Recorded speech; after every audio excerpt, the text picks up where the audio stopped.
స్వాతంత్ర్యోద్యమంలో ఆంధ్రప్రదేశ్ భాగస్వామ్యం గురించి తెలుసుకుందాం. టంగుటూరి ప్రకాశం పంతులకు ఆంధ్రకేసరి అనే బిరుదు ఎందుకు వచ్చింది? 1928లో సైమన్ కమిషన్ వ్యతిరేక నిరసన సందర్భంగా బ్రిటిష్ సైనికుల తుపాకులకు ఎదురుగా నిలిచి తన ఛాతీని చూపిస్తూ కాల్చండిరా కాల్చండి అని గర్జించారు.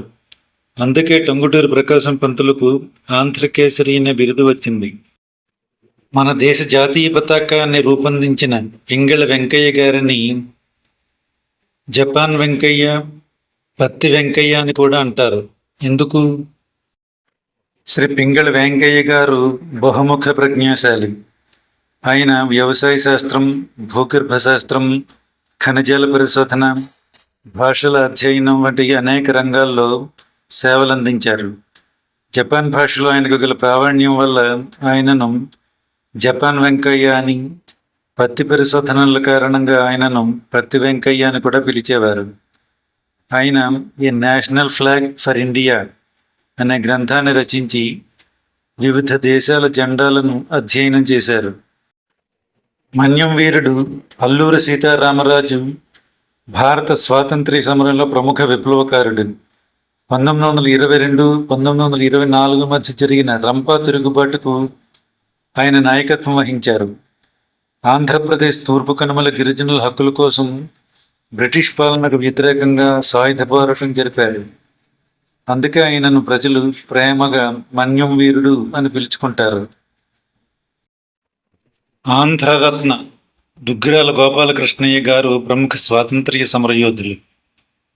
ఆయన 1919-1921 మధ్యకాలంలో చీరాల పేరాల ఉద్యమానికి నాయకత్వం వహించారు. బ్రిటిష్ ప్రభుత్వం చీరాల పేరాలను మున్సిపాలిటీగా ప్రకటించి ప్రజలపై అధిక పన్నుల భారాన్ని మోపింది. దీంతో ప్రజల్లో తీవ్ర వ్యతిరేకత వ్యక్తమైంది. గోపాలకృష్ణయ్య గారి నాయకత్వంలో ప్రజలు పన్నులు చెల్లించకుండా నిరసన వ్యక్తం చేశారు. అనంతరం వేలాది మంది తమ ఇళ్లను విడిచిపెట్టి రామ్నగర్ అనే కొత్త నివాస ప్రాంతానికి వెళ్ళిపోయారు. భారతదేశ స్వాతంత్ర్యోద్యమ చరిత్రలో ఇది విశిష్ట సంఘటనగా నిలిచింది. భోగరాజు పట్టాభి సీతారామయ్య వైద్య వృత్తిని విడిచిపెట్టి మహాత్మా గాంధీ ప్రభావంతో స్వాతంత్ర్యోద్యమంలో చేరారు. 1939లో భారత జాతీయ కాంగ్రెస్ అధ్యక్ష ఎన్నికల్లో నేతాజీ సుభాష్ చంద్రబోస్కు వ్యతిరేకంగా పోటీ చేసి ఓడిపోయారు. 1948లో కాంగ్రెస్ అధ్యక్షుడిగా ఎన్నికై స్వతంత్ర భారతదేశపు తొలి కాంగ్రెస్ అధ్యక్షుడిగా బాధ్యతలు చేపట్టారు.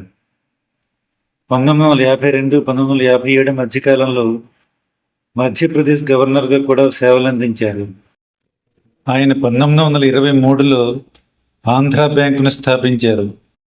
ఉన్నవ లక్ష్మీనారాయణ ప్రముఖ నవల రచయిత, స్వాతంత్ర్య సమరయోధుడు, సంఘ సంస్కర్త. ఆయన తన రచనలతో కుల వివక్ష, సామాజిక అసమానతలు, స్త్రీ విద్య వంటి అంశాలపై ప్రజలను జాగృతం చేశారు. ఆయన రచించిన మాలపల్లి నవల, నాయకురాలు నాటకం ప్రజాదరణ పొందాయి. ఆయన పుల్లర సత్యాగ్రహం, ఉప్పు సత్యాగ్రహం, క్విట్ ఇండియా ఉద్యమాల్లో పాల్గొని జైలు శిక్షణ అనుభవించారు. వితంతు వివాహాలు, స్త్రీ విద్య, దళితుల అభ్యున్నతి, సహపంక్తి భోజనాల కోసం ఆయన జీవితాంతం కృషి చేశారు. కొండా వెంకటప్పయ్య భారతదేశ స్వాతంత్ర్యోద్యమంలో ప్రముఖ నాయకుడు. ఆయన న్యాయవాది, రచయిత, పాత్రికేయుడు కూడా. భాషా ప్రాతిపదికన ప్రత్యేక ఆంధ్ర రాష్ట్రం ఏర్పడాలనే ఆలోచనకు తొలి దశలోనే బలమైన మద్దతు ఇచ్చిన నాయకులలో వెంకటప్పయ్య గారు ముఖ్యులు. సహాయ నిరాకరణ ఉద్యమం, సైమన్ కమిషన్ వ్యతిరేక ఉద్యమం, ఉప్పు సత్యాగ్రహం, క్విట్ ఇండియా ఉద్యమాల్లో పాల్గొని పలుమార్లు జైలు శిక్ష అనుభవించారు.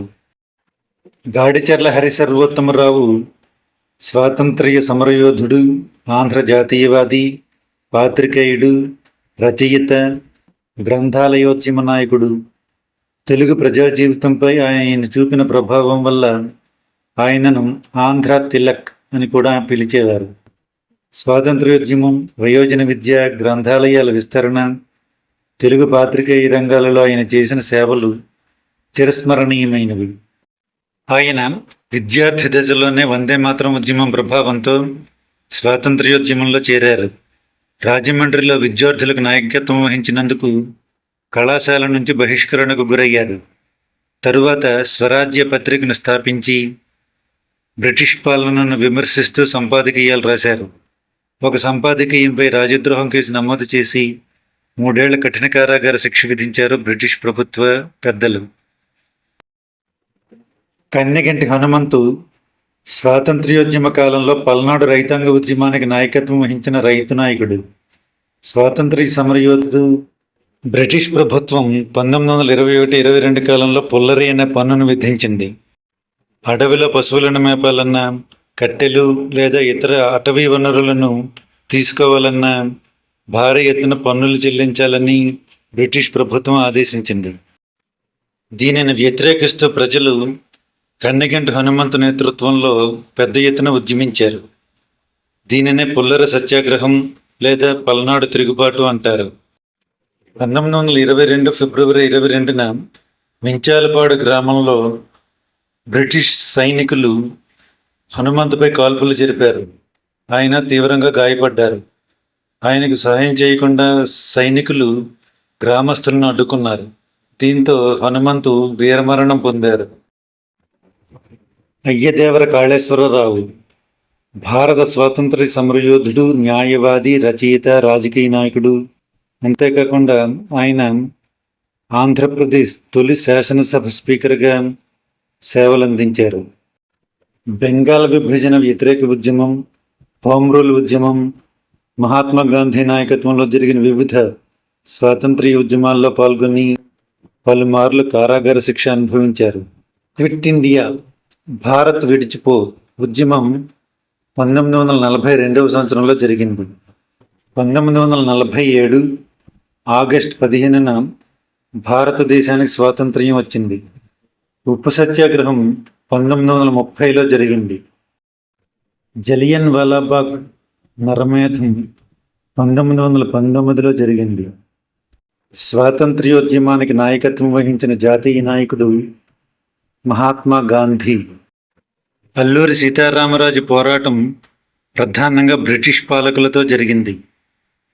భారతదేశం 1950 జనవరి 26న గణతంత్ర దేశంగా మారింది. భారత రాజ్యాంగం అమల్లోకి వచ్చిన తేదీ 1950 జనవరి 26. Bhogaraju Pattabhi Sitaramayya history of the Indian National Congress, Gandhi and Gandhism వంటి పుస్తకాలను రచించారు. తన జైలు జీవిత అనుభవాలను వివరిస్తూ ఫెదర్స్ అండ్ స్టోన్స్ అనే పుస్తకాన్ని కూడా రాశారు.